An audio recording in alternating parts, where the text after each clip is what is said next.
Las 8 horas con 16 minutos. Saludamos al jurista, al doctor Aldrin Gómez Valdivieso. Él es abogado especialista en Derecho Tributario Económico y políticas públicas. Doctor Gómez, bienvenido. Se acerca ya el momento de un referéndum en Ecuador con el contenido de varias preguntas que serán propuestas para los ecuatorianos. Lo importante aquí y lo que se debate es la importancia, valga la redundancia, del contenido, los cambios que podría traer cada una de las preguntas, los efectos de votar sí o el no, meditando justamente sobre estos contenidos, o el riesgo de que esta consulta se convierta simplemente en una especie de encuesta de aceptación o no por el gobierno de Guillermo Lasso. Y aquí es donde hace falta guías para los ciudadanos. Le damos la bienvenida a su opinión sobre la consulta que se hará el próximo 5 de febrero. Don Gustavo, ¿cómo le va? Buen día. Es un placer estar con usted y con toda la distinguida audiencia de Antena 1. A ver, voy a empezar con lo que usted terminó señalando y es así, en efecto.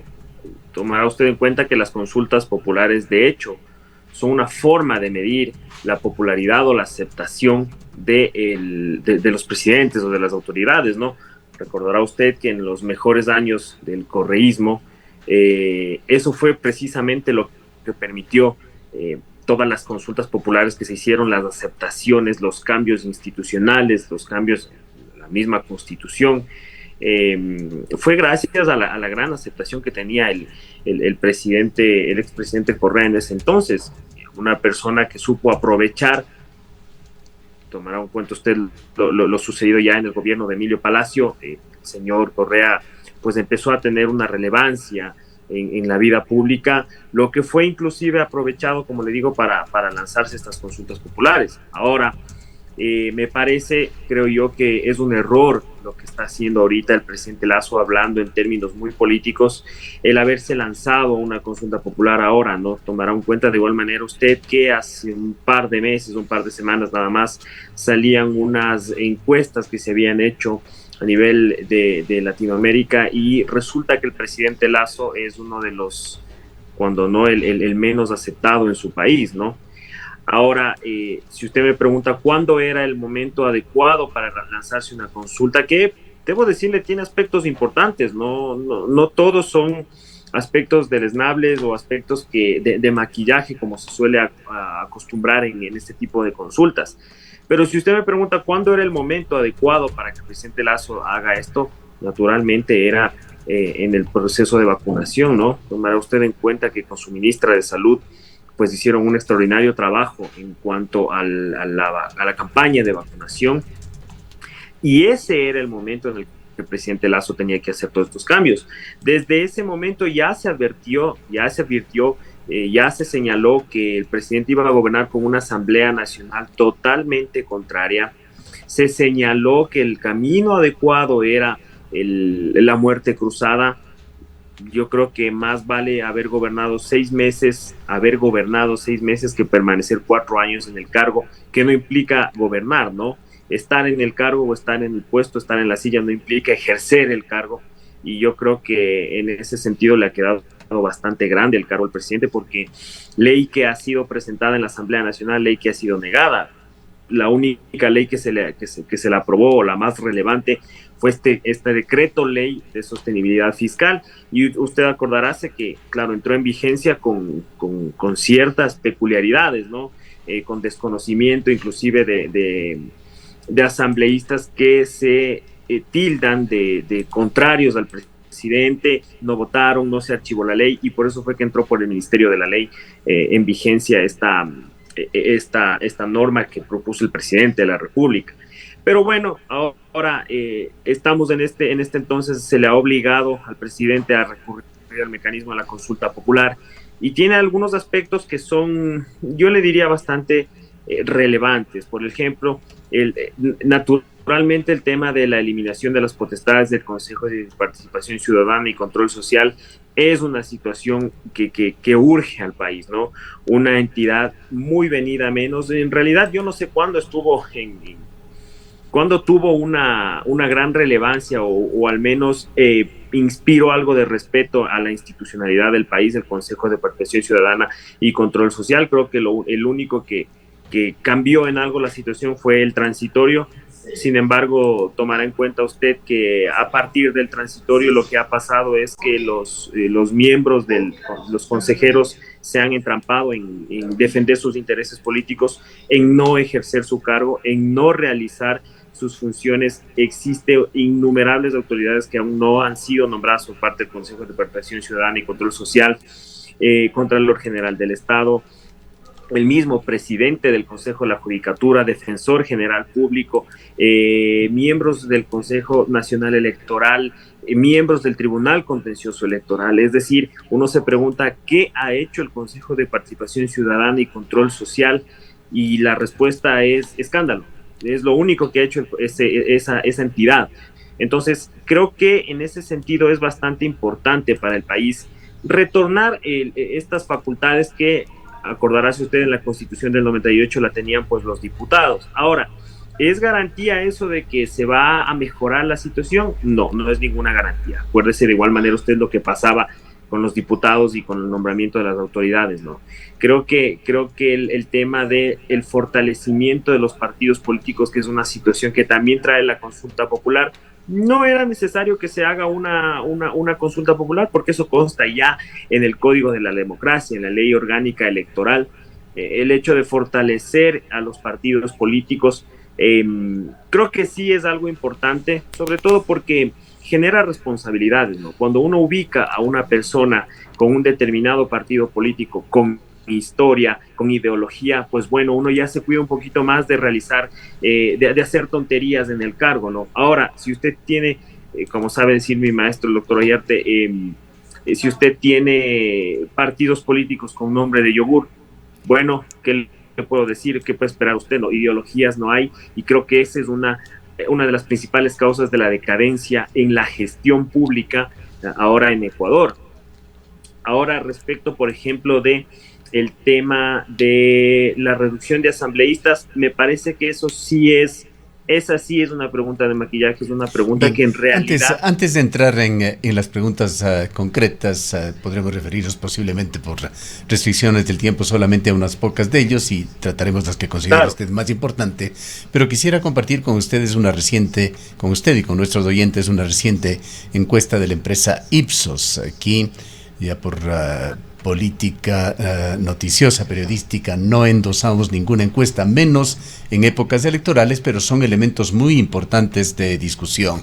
En todo caso, vamos a poner en pantalla, para quienes nos siguen a través de las redes sociales, una reciente encuesta de la empresa Ipsos, que pregunta a los ecuatorianos en quién confían aquí en el Ecuador. ¿Quién sacará adelante al país? Y aquí tenemos ya el cuadro. La respuesta da un primer lugar a la sociedad civil con 47,1, un 23,2 a los empresarios, un 16,5% al gobierno y un 13,1% a organismos internacionales. Esta es una importante base de discusión para la consulta popular. Y usted hablaba del desprestigio del Consejo de Participación Ciudadana y Control Social, que se convirtió en un eje transversal en todas las actividades gubernamentales, en la institucionalización del país, que se encuentra tan maltrecha. Con este tipo de panorama desde la visión ciudadana, tomando por el momento como un posible escenario esto que muestra Ipsos, vamos a una consulta popular. Sus reflexiones. Bueno, importante este dato que usted da, ¿no? Si usted se fija, claro, casi el 75% está cubierto por la sociedad civil, porque la sociedad civil con el 48%, y los empresarios también son la sociedad civil, que es un 25% aproximadamente. La gente tiene una confianza en que el 75% de la sociedad civil va a sacar adelante al país, ¿no? Claro, y muestra también esto lo contrario con las entidades públicas. La Asamblea Nacional Exacto. cuenta apenas con un 13% de confianza ciudadana, cifra que sigue sin moverse desde mayo de este año, y el sistema judicial únicamente con el 16 contra el 14% de la medición de mayo. Mire, yo creo que esta decadencia institucional es a todo nivel, inclusive a niveles que uno creería y desearía que no sea así, y me refiero, por ejemplo, a la misma Corte Constitucional, que es la que de una u otra manera ha aunado para que la inestabilidad judicial cada vez sea un poco más grave, ¿no? Y lastimosamente la gente ya no confía en el sistema judicial porque y le cuento un dato, quienes litigamos en el día a día, quienes estamos en el libre ejercicio de la profesión, ya quisiéramos que las causas, que nuestras causas o las causas de la gente se resuelvan con la misma celeridad que se resuelven, por ejemplo, las causas de los políticos, ¿no? O las causas que responden de una u otra manera a la agenda que tienen ciertos jueces en la Corte Constitucional. Es penoso lo que pasa en el sistema de justicia porque no existe un camino a seguir, no existe una persona que uno pueda tomar como ejemplo, ¿no? Mire, el mismo presidente del Consejo de la Judicatura hoy en día se encuentra en el cargo. ¿Por qué? Por una medida cautelar otorgada entre gallos de medianoche, una medida cautelar irregular otorgada por un juez incompetente. Y bueno, si el presidente del Consejo de la Judicatura, que es el órgano de administración y vigilancia y rectoría de la función judicial, realiza este tipo de situaciones, no solo el presidente del Consejo de la Judicatura, sino la vocal Barreno, de igual manera, presentó una garantía para que no se le termine la licencia, un tema bastante irregular, ¿no? Entonces, si ellos, que son los llamados a vigilar, a ordenar o a poner en orden la casa, tienen ese tipo de comportamientos, uno qué puede esperar de un juez de Manglar Alto de primer nivel, ni un juez de primer nivel de por ahí de un cantón bastante recóndito, ¿no? Lastimosamente, como le digo, esto no ha sido abordado desde una temática ejemplar y desde una temática donde todas las instituciones pongan o echen mano de los mecanismos que establece el ordenamiento jurídico para mejorar la confianza en la justicia. Si usted permite, y me refiero a la Corte Constitucional, si usted permite que cualquier persona presente una garantía, estos famosos, entre comillas, comedidos que presentan garantías y que logran que presos con sentencias ejecutoriadas condenatorias salgan de la cárcel, que autoridades se atornillen a puestos, o que la misma Asamblea Nacional no pueda ejercer sus potestades, y me refiero a la destitución de los vocales del Consejo de Participación Ciudadana. Bueno, uno qué puede esperar, ¿no? Creo que hay cosas que ameritan una resolución, un pronunciamiento de la Corte Constitucional, y es esto. Primero, regule de una manera adecuada o apártese del precedente que permite a cualquier persona presentar acción de protección o garantías jurisdiccionales en general en nombre de terceros. Lo que tiene que hacer la Corte es decir, solo el afectado puede presentar una garantía jurisdiccional. Luego, ¿cuál es el juez competente? Naturalmente, el juez donde se emitió el acto o donde surte efectos del acto, o por último, el juez donde reside la persona afectada, pero no cualquier juez. O sea, no, si usted permite ese tipo de cosas, bueno, ya estamos viendo qué es lo que sucede con la justicia, ¿no? Entonces, creo que aquí los principales llamados a cambiar esto son personas que tienen rabo de paja, y lastimosamente difícil va a ser que puedan hacer algo, ¿no? Quisiera también preguntarles sobre lo que algunos analistas han advertido, lo han hecho este medio de comunicación, con respecto a los anexos que muy pocos ecuatorianos con seguridad lo leen, y si lo leen menos aún lo entienden en cuanto a sus contenidos y alcances, anexos que imponen también disposiciones transitorias. Aquí en Cuenca se está dando un fenómeno. Cuenca tiene una corriente ecológica medioambiental muy fuerte en defensa de sus fuentes de agua, que se ha visto amenazada por la gran minería, y son justamente organizaciones ciudadanas, activistas sociales, pro ecología, pro medio ambiente, que han señalado en más de una ocasión que debería votarse por el no en las dos preguntas relacionadas con el medio ambiente, en parte porque justamente ven en esos anexos que se abren grandes espacios de tiempo para que ministerios o agencias gubernamentales puedan reglamentar estas materias, espacios de tiempo que podrían dilatarse hasta por más de 500 días. Mire, el tema de minería, lastimosamente, es un tema que ha sido tratado de una forma muy poco técnica en el país. Hoy en día estamos viendo que uno de los principales problemas acá es la minería ilegal.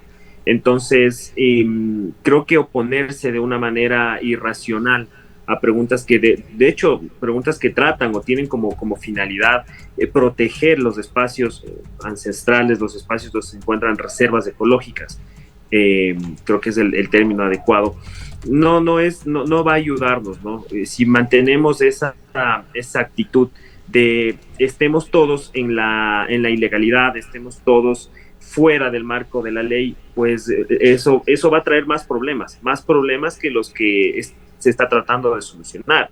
Mire, cuando usted regula, cuando usted permite que las entidades del Estado regulen de una manera adecuada este tipo de problemáticas, poco a poco se va saliendo de lo que causa la ilegalidad de esta actividad, ¿no? Yo Claro, el no problema creo que allí, doctor Gómez, es justamente lo que mostrábamos en ese gráfico, la falta de confianza en el Estado. Si existiera la confianza claro, en el Estado, se sabría que el Estado está trabajando por el bien común, pero hace falta esa confianza.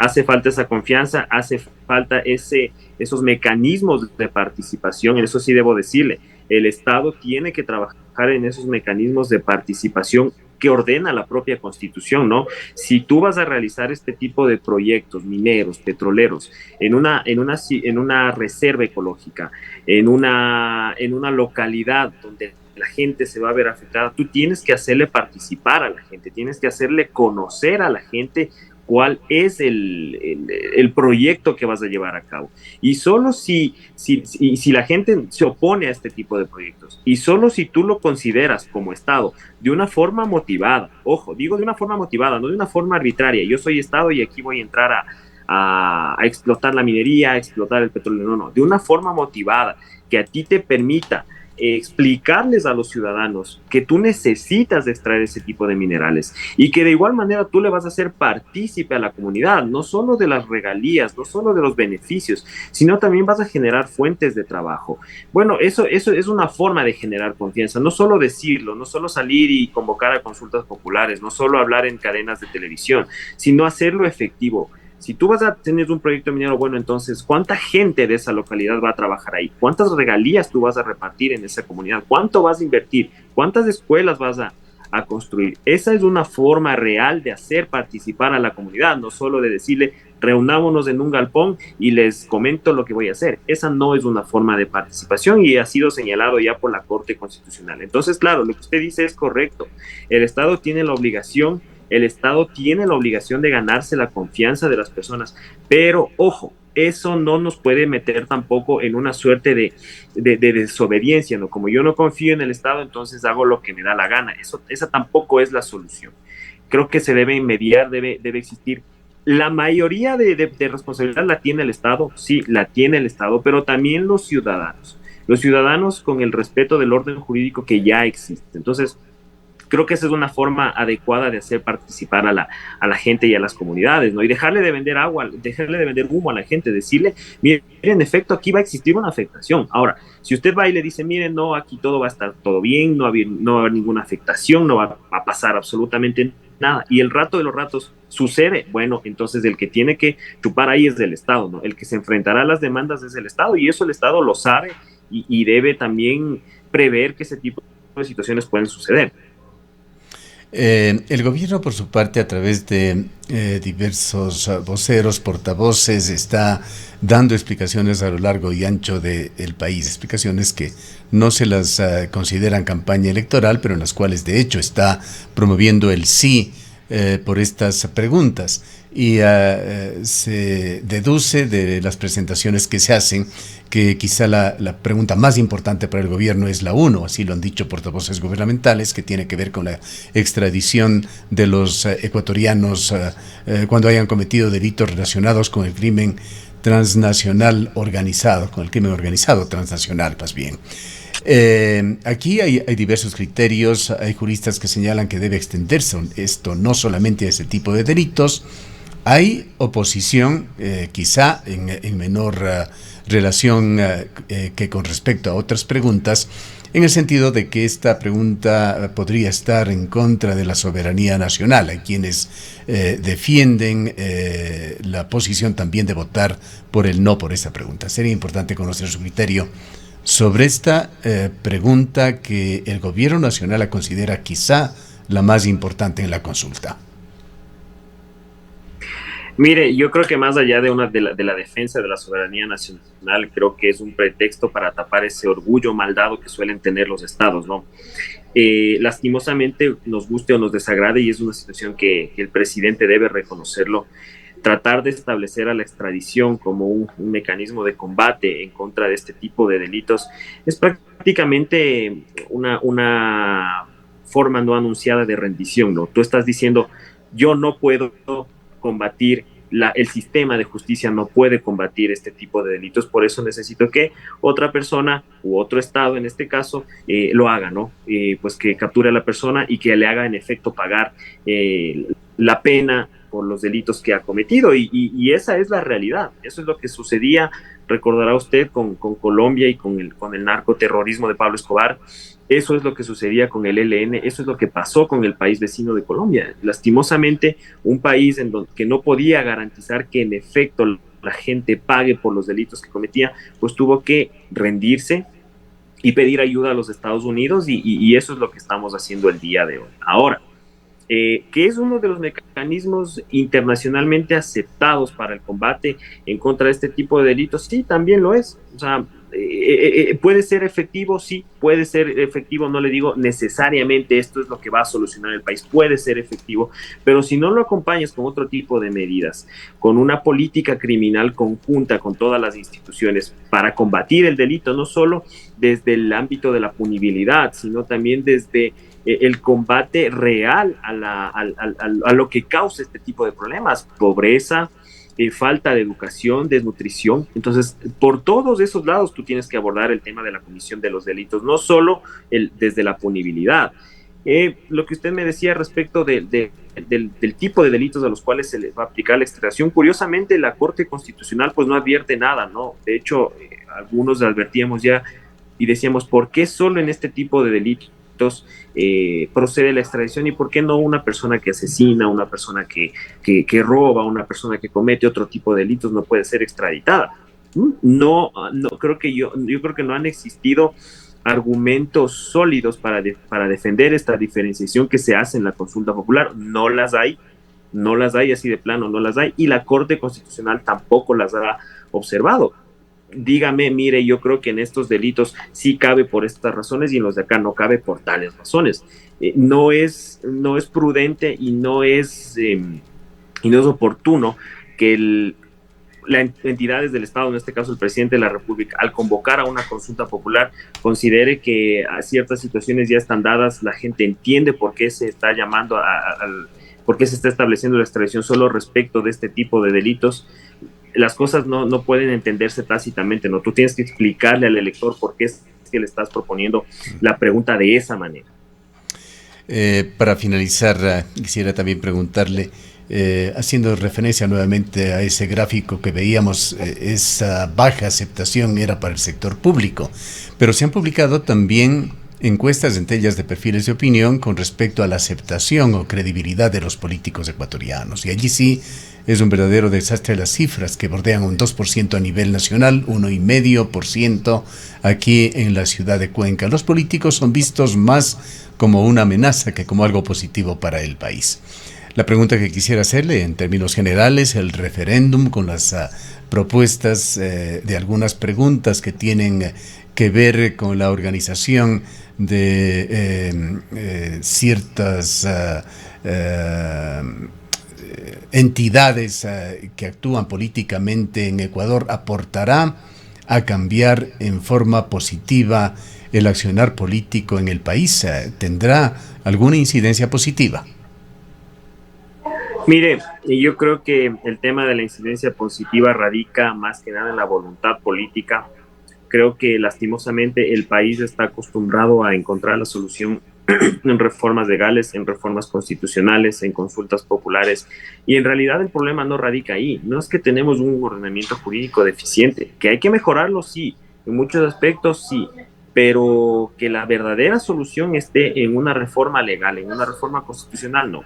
Si no hay la voluntad política, no solo de políticos, sino de ciudadanos, de cumplir con las normas que existen ya, con las normas que están vigentes, difícilmente se va a poder lograr algo. Mire, estos datos que usted arroja por lo general son tomados en cuenta en el índice de percepción de la corrupción, ¿no? Donde una entidad internacional va por la calle preguntando a la gente y le dice, oiga, ¿usted qué piensa de los políticos? ¿O usted cómo ve a los políticos en el ejercicio de sus funciones? ¿Usted cree que debe coimar a un político para que pueda obtener su trámite? Ellos le responden sí, y de eso se saca un porcentaje, ¿no? Sí, en efecto, considero que debo coimar para que salga mi trámite, considero que debo acudir de una forma irregular para que pueda lograr lo que quiero, y esa es lastimosamente la falta de confianza que también ha unado al problema en el país, ¿no? Entonces, si los políticos y los ciudadanos en general no tenemos la voluntad política de sacar adelante el país, vea, yo difícilmente creo que esto se va a solucionar a punta de consulta popular. Es decir, que no ve usted con optimismo los cambios que puedan traer esas preguntas que se refieren a el porcentaje de afiliados a movimientos políticos o las funciones del Consejo de Participación Ciudadana y Control Social o esas normas que variarían para la elección de asambleístas nacionales. Claro, no, yo no lo veo, es que no le veo la solución ahí, como le digo, usted puede tener 10 asambleístas o 100 asambleístas que si los 10 no se ponen de acuerdo y no tienen la voluntad de legislar con interés nacional, pues difícilmente va a lograr algo. Respecto del tema de las Fuerzas Armadas, bueno, veremos qué pasa, ¿no? Porque no solo es decir, voy a sacar las Fuerzas Armadas al país a cuidar la seguridad, pero también necesitas presupuesto. ¿Cómo estamos con eso? ¿Cómo estamos con el tema de dotación a las Fuerzas Armadas? Eso también tiene mucho que ver al momento de poder ejercer las funciones que le estás dando. No solo es otorgar funciones, ¿no? También hay que dar presupuesto. Y eso lastimosamente nada se ha dicho. Respecto del tema de los asambleístas, de igual manera, por ejemplo, una cuestión muy curiosa para terminar es que la Corte Constitucional no observa que en ciertas provincias se reduce el número de asambleístas hasta el 75%, y entonces se pierde representatividad y eso no es observado por la Corte Constitucional, ¿no? Entonces, mire, tú puedes tomar la medida que tú quieras, que si la vuelta de la esquina vas a ser tú el primero en saltarte esa medida, pues bueno, ¿qué se puede esperar, no? Bien, quizá para echar un poquito más de luz en su criterio, doctor Gómez, no le estoy insinuando que no ha sido claro el tema, de hecho es muy complejo, y si es que puede compartirlos, cuéntenos cómo votará usted en la consulta popular. Híjole, a ver, en el tema de la extradición, sí. En el tema del Consejo de Participación Ciudadana, sí. En el tema de Fuerzas Armadas, sí. Lo otro todavía estoy pensando. Bien, gracias por la presencia en este noticiero. Gracias a usted. Siempre un placer. Declaraciones del doctor Aldrin Gómez Valdivieso. Él es abogado especialista en Derecho Tributario, Económico y en Políticas Públicas. Son las 8:44 minutos.